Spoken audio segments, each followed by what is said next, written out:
Beirut's heat wave made the evening air in Annalise's apartment oppressively warm, and she was glad her hardship tour was ending.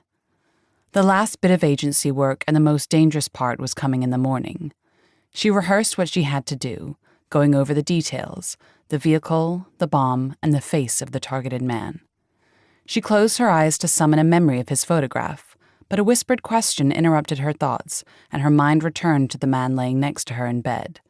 He had said, "What's troubling you?" and was waiting for her answer.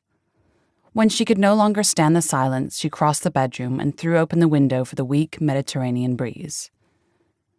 Nearby pop music and laughing voices came in with the cooling air and relieved her sense of confinement. She smelled the tobacco of his cigarette and felt the sea air on her skin. "It's nothing to do with you," she said, returning to bed. She knew the mistake that men made, thinking that silence after coitus was a woman's way of expressing dissatisfaction. She stretched her hand up toward the ceiling fan, her wrist moving one way, then the other, watching how light from the half-closed blinds carved ribbons on her small Hamza tattoo. She clenched and unclenched her fist, letting the dim illumination deepen the red markings. "Why did you have it done?" "This?" She lowered her hand. "It brings good luck and wards off evil, if you believe in that sort of thing." "How long does the henna last?" 3 weeks, maybe a month. Then it fades, like everything. "Something is bothering you.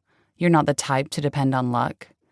She turned on her side and looked into Corbin's eyes, wide, mysterious, and content.